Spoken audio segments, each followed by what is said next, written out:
तो यहाँ पे क्वेश्चन कह रहा है ए और बी पार्टनर है 4:1 में, सी को एडमिट कर रहे हैं 1/5 शेयर के लिए और नया रेशियो दे रखा है 5:3:2। तो हमें यहाँ पर सबसे पहली चीज कैलकुलेट करनी पड़ेगी सैक्रिफाइसिंग रेशियो, और सैक्रिफाइसिंग रेशियो के लिए हम फॉर्मूला लगाएंगे old ratio minus new ratio. तो सबसे पहले तो कैलकुलेट करो ओल्ड माइनस न्यू। तो ए पार्टनर के लिए निकालो, ए पार्टनर का कैलकुलेट करो old minus new. Old ratio कितना दे रखा है हमें 4/1, यानी कि ए पार्टनर का है 4/5 और ए पार्टनर का न्यू रेशियो है 5, तो 5/10। तो 4/5 माइनस 5/10 करके देखो कितना आ रहा है, तो नीचे तो आ गया 10, 5 की टेबल में 10 आ रहा है 2 बार, तो 8 और यहाँ आ गया 5। तो पहले पार्टनर का तो आ गया 3/10 और दूसरा है बी, तो बी का था 1/5 और नया रेशियो था 3/10।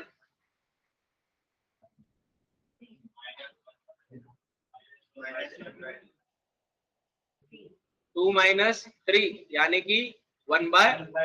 लेकिन ये जो ब्रैकेट में ये दिखा रहा है हमें गेन कि बी पार्टनर कहने को तो ओल्ड है, लेकिन ये पार्टनर क्या कर रहा है गेन कर रहा है, और ए पार्टनर जो है भैया केवल यही हमारे सैक्रिफाइस कर रहे हैं। तो पहली तो ये कैलकुलेशन क्लियर है सबको, लिख लो रजिस्टर में फटाफट। Question number 46, working note number 1, calculation of sacrifice ratio.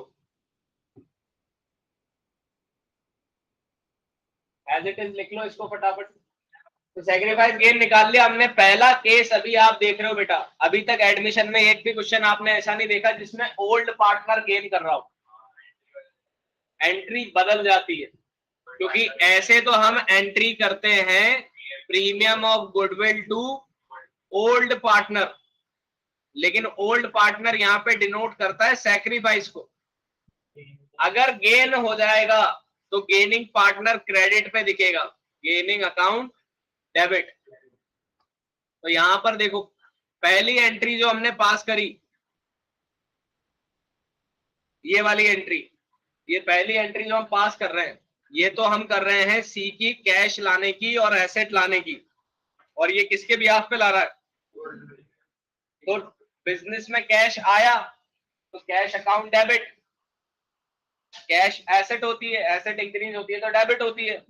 Business में मशीनरी आ रही है 60,000 की, मशीनरी भी क्या होती है एसेट, एसेट इंक्रीज होती है तो डेबिट।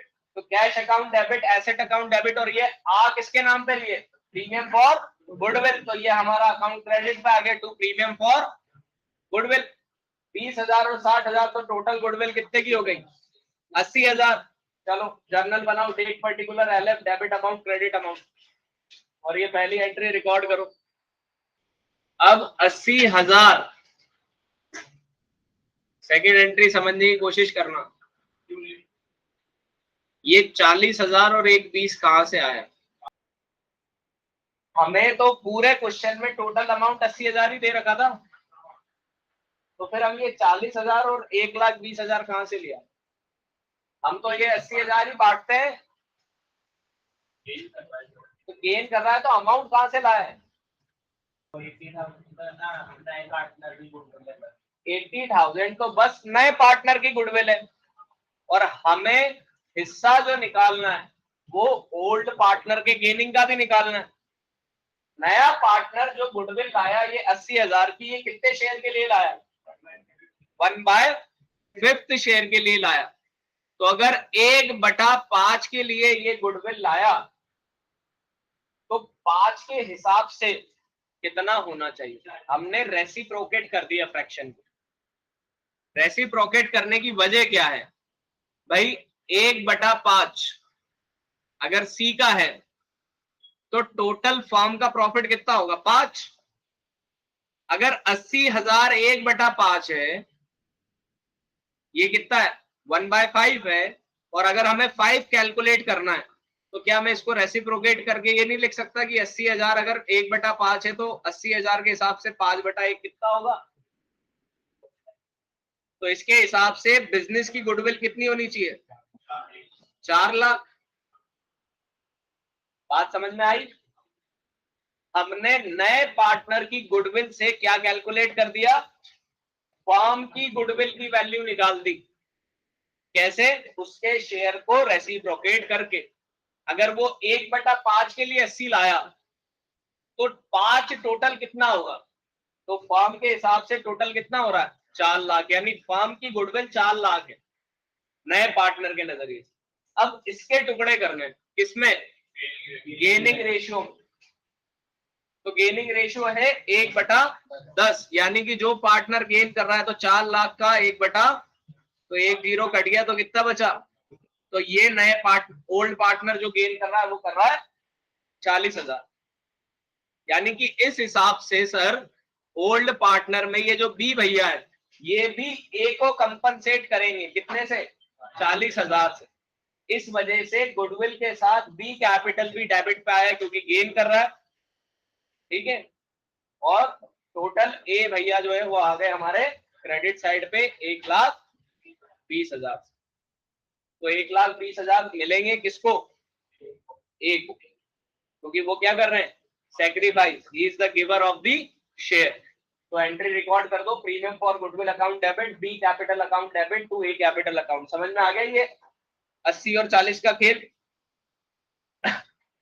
अगर आप वहां से ए का शेयर भी निकालोगे ना तो ए का भी 1,20 ही आएगा। 4 लाख इंटू 3/10।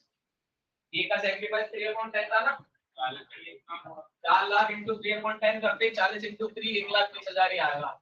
क्लियर है बेटा? क्वेश्चन नंबर 46 सबको? 47 पे आ गए बेटा। अब हम आ गए रिवैल्यूएशन पे, ये जो कल हमने पढ़ा था। अब यहाँ पर सारे केस आपके सामने शामिल हो चुके हैं। अभी इसमें 2-3 नहीं है, वो भी हम ढूंढ के निकाल लेंगे। ओवर वैल्यूड का एक नया केस आपके सामने मिल चुका है, लैंड एंड बिल्डिंग का अंडर वैल्यूड का केस भी यहाँ पर मिल चुका है। अंडर वैल्यू था लेकिन ओवर वैल्यू परसेंटेज में नहीं था पिछली बार। ठीक है, हाँ वो तो कैलकुलेट कर लेंगे। तो चलो सबसे पहले जर्नल अकाउंट बना दो फटाफट। जर्नल फॉर्मेट बना दो जर्नल का। Date particular LF debit amount credit amount. Date particular LF debit amount credit amount.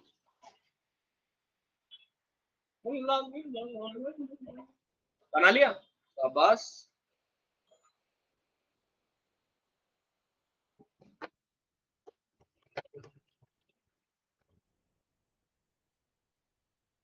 अब कल हमने जो रिवैल्यूएशन अकाउंट बनाया था बेटा वो ओपन कर लो रजिस्टर में एक बार, पहले समझेंगे फिर आपसे एंट्रीज लिखवाऊंगा। 47 land and building is undervalued by 2 lakh rupees. Undervalue का मतलब है कि अगर अनरिकॉर्डेड एसेट नहीं है, असेट की वैल्यू कम करके दिखा रखी है। अगर एसेट 20 लाख की थी तो एसेट को 18 लाख ही दिखा रखा है। ये अंडर वैल्यू शब्द का मतलब है वैल्यू को कम करके दिखा रखा है। तो अगर हम ये अंडर वैल्यू ऐड कर देंगे एसेट में तो एसेट की वैल्यू बढ़ेगी कि कम होगी? बढ़ेगी। पहले हमने 18 लाख ही दिखा रखी थी और 18 लाख 2 लाख अंडर वैल्यूड थी, यानी कि एक्चुअल में वैल्यू कितनी होनी थी? 20, लेकिन हमने शो कितनी कर रखी है? 18। तो देयर शुड बी इंक्रीज और डिक्रीज? Increase of 2 lakh. तो इंक्रीज होगा तो रिवैल्यूएशन में किस तरफ दिखेगा? क्रेडिट साइड पे दिखेगा। और जब अकाउंट में क्रेडिट साइड पे दिखता है तो जर्नल एंट्री में वो अकाउंट ही किधर आ जाता है? क्रेडिट साइड पे आ जाता है। गलत बोल गए यार, मैंने सही बोला ना यार। पोस्टिंग अगर क्रेडिट साइड पे हुई है तो वो अकाउंट क्रेडिट साइड पे मेंशन होगा जर्नल एंट्री में। तो पहली एंट्री लिखो land and building account debit to revaluation account.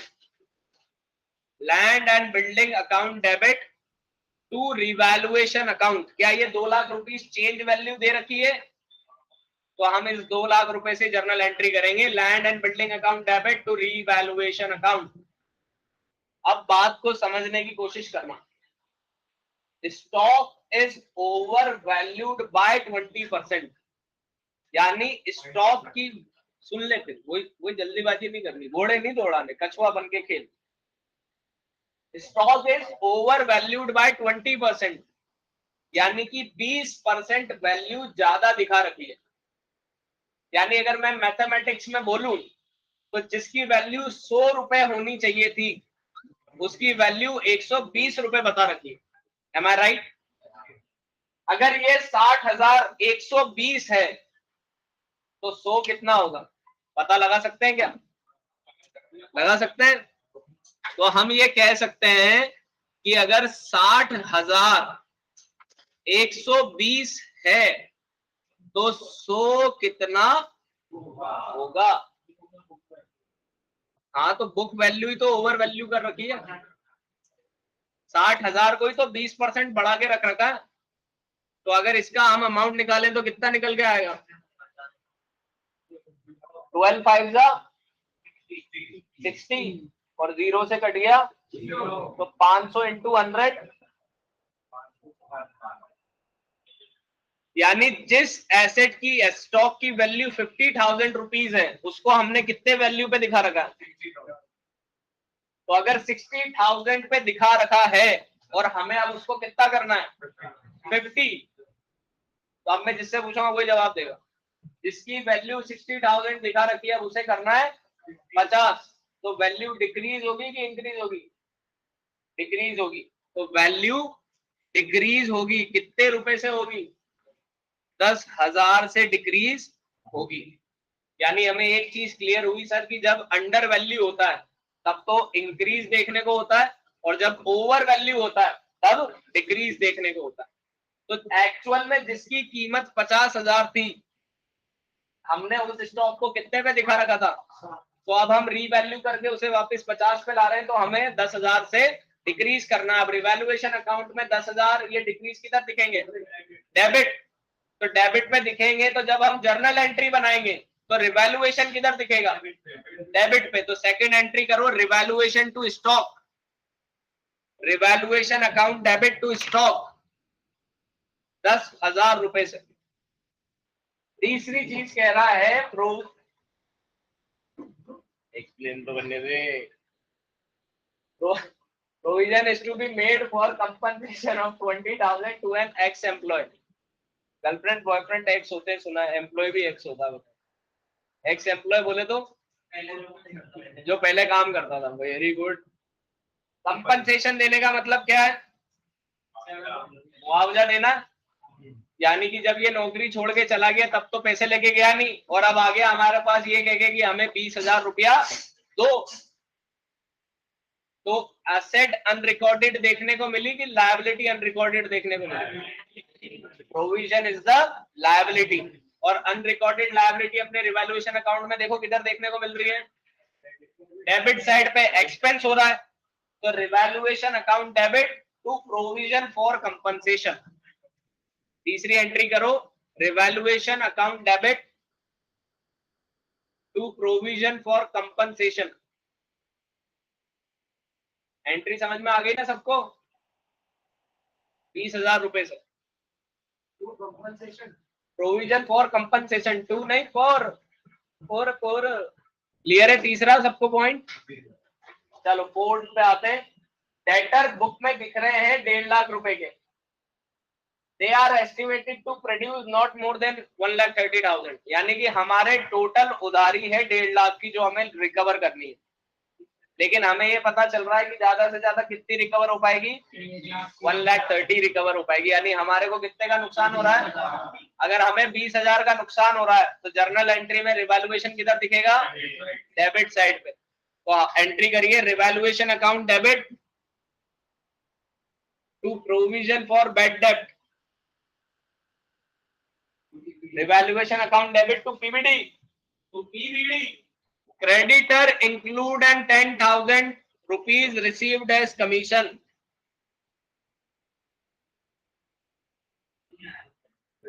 जिसको समझ में आया ये स्टेटमेंट वो हाथ उठाए। अच्छा, जिसको समझ में नहीं आया वो हाथ उठाए। नहीं, ये थोड़ा कच्चा पक्का चलता ही नहीं है, या तो आएगा समझ में या नहीं आएगा।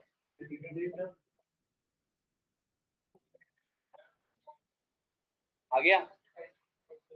10,000 रुपए जो कमीशन के नाम पे रिसीव हुए थे वो कहाँ मेंशन करे हुए हैं? क्रेडिटर में। क्रेडिटर कौन है? जिसको हमें पेमेंट करना है, तो उसमें से ये पैसा निकालेंगे तो लायबिलिटी इंक्रीज होगी कि डिक्रीज होगी? और लायबिलिटी डिक्रीज होगी तो रिवैल्यूएशन में किधर देखने को मिलती है? Credit side. तो जर्नल एंट्री में रिवैल्यूएशन होगा तो एंट्री होगी creditor to revaluation. Creditor account debit. समझ में नहीं आया बेटा? आ गया? पक्का नहीं आया तो पूछ लेना, झिझक मत रखना मन में। 10,000 भाई, 10,000 रुपए कमीशन कमाए, लेकिन वो लिखे हुए किसमें? क्रेडिटर में। तो क्रेडिटर में से लेके आएंगे तो क्रेडिटर रिड्यूस होंगे, लायबिलिटी रिड्यूस होगी। बिल्स ऑफ एक्सचेंज 40,000 के जो कि डिस्काउंटेड कराए गए थे वो डिसऑनर हो गए और इसके लिए कोई एंट्री पास नहीं करी गई। डिसऑनर होने का मतलब बाउंस हो गया, जिसको आम भाषा में कहते हैं अपन चेक बाउंस हो गया। तो ऐसे आप बैंक में गए थे बिल लेकर कि भैया इस बिल को आप रख लो और हमें बदले में दे दो कैश, लेकिन जब वो बिल का पेमेंट आने का टाइम हुआ तो वो पैसा बैंक तक नहीं पहुंचा, तो आप तो 10,000 रुपए लेके आ गए, लेकिन 40,000 लेके आ गए। तो जब आप लेके आए होंगे तब तो आपने एंट्री करी होगी बैंक टू डेटर। ये जो बिल है ये उधार वाले का ही तो होगा। तो जब तो आपने एंट्री करी होगी बैंक टू डेटर, लेकिन अब ये बाउंस हो गया चेक, तो अब बैंक से वापस पैसा देना पड़ेगा। तो यही बैंक को, तो यही एंट्री वापस क्या हो जाएगी? रिवर्स हो जाएगी। तो हम एंट्री कर देंगे debtor account debit to bank account. तो इसकी हाँ, इसलिए तो कोई एंट्री पास नहीं हुई तो अपन कर रहे हैं ना पास। ओ छोटे बच्चे, debtor account debit to bank account, debtor account debit to bank account.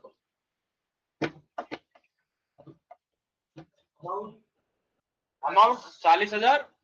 अगला पॉइंट, मशीनरी की वैल्यू डिक्रीज होके 1,20,000 हो गई, या 1,20,000 से डिक्रीज हो गई? 1,20,000 हो गई।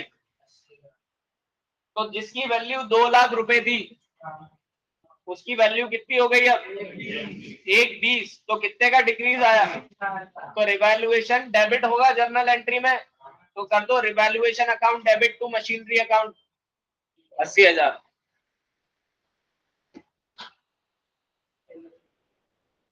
अब आपको यहाँ पे अंतर देखने को मिल रहा है बेटा, आनंद फोकस। इस केस में आपको वर्ड मिला टू और बाकी पूरा स्टेटमेंट सेम है देखो, लेकिन बस एक वर्ड में चेंज आया बाय। 1,20,000 हो गई तो अंतर आया 80 का। 1,20,000 से हो गई तो वैल्यू केवल बची 80,000, यानी कि चेंज कितना कहलाएगा? एक। तो जब टू वर्ड होता है तो वो तो डिनोट करता है डिफरेंस को, हमें डिफरेंस पता लगाना पड़ता है यहाँ पर। मतलब ये हमारी बुक वैल्यू थी, ये हमारी री वैल्यू है, तो हमें डिफरेंस निकालना पड़ेगा। लेकिन जब भी बाय वर्ड है तो ये हमारी बुक वैल्यू है, ये हमारा चेंज है और हमें री वैल्यू निकालनी पड़ेगी।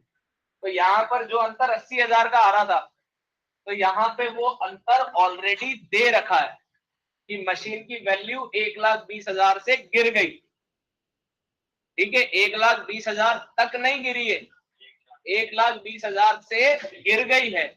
तो अब मशीनरी की वैल्यू बस 80,000 ही बची है, जबकि प्रीवियस केस ये कह रहा था कि 2 लाख से वैल्यू गिरकर 1,20,000 हो गई है। तो वैल्यू कितनी गिरी होगी? 80,000 गिरी होगी। तो पहली एंट्री में तो अमाउंट का 80,000 आया था, अब वहां इस एंट्री में एंट्री तो सेम होगी लेकिन अमाउंट इस बार 1,20,000 आएगा। तो एंट्री लिखो revaluation account debit to machinery account और अमाउंट लिख दो 1,20,000। अब रिवैल्यूएशन अकाउंट बनाने के जो खर्चे हुए वो कितने हुए और किसने पे करे? Ex partner. तो कौन भुगता? एक्स भुगता। एक्सपेंस है तो रिवैल्यूएशन डेबिट होगा और मिलेंगे किसको ये खर्चे? एक्स को पेमेंट किसने करा है? एक्स ने, तो एंट्री हो जाएगी revaluation to X capital account, revaluation to X capital account. तो बेटा एक बार चेक कर लो, हमने सारी एंट्री सही करी है क्या? पहली land building to valuation 2 lakh,